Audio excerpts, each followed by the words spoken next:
Hadi bakalım. Ama hemen Hadi bakalım abisi. işaret at. Direkt mesaj bir şey otur. Hoppa gördüm geldi. Oğlum ne tür mən tapdın sen? Halaldırsa. Direkt bu ikisini bağladım ben. Ezik koymuş. What? Bu ne var? Çözə bilmədim tam.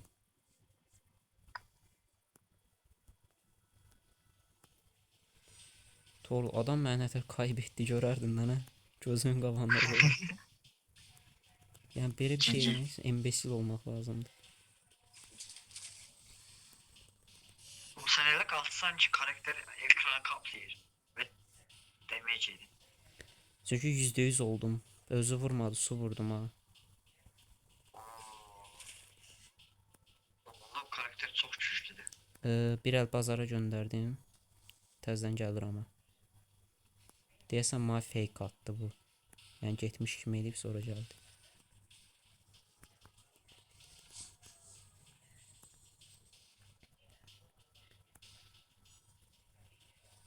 Tamam oyalayıram hələ ki. Tamam. Hələ ki da hələ ki. İtin oğlu çok hızlıdır ama. Bir dakikada da şey. Oğlum her yeri su elədi bu. Oo. Gece suya düştün ama. Ya. Bilsən nə ağrır? Bütün sənin ətrafın hər yerini su edir. Hər türlü suya bulaşırsan. Poseidon da ondan oldu. Poseidon. Ve kamp atırsan. Tamam. Oğlum bu kadar niye? Neyse. Hiçbir şey demiyorum.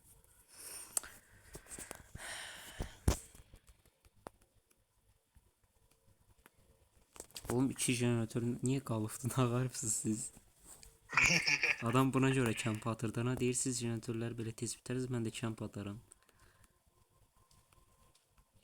Şu an oyunu şey demeye çalışır, beraberleştirmeye çalışır. Geride de o.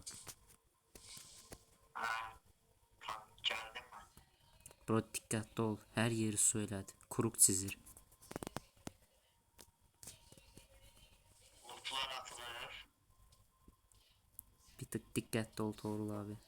Birinci hasar yesen oyun biter.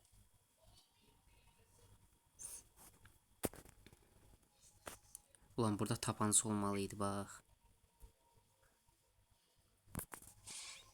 Koordinatör reisi. Reisi özledim. Ve yine sağ gelmeye ihtimalle.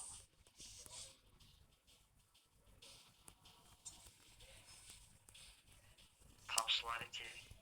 Oğlum senin ben. Oynayacağın oyunu sik. Damn bro.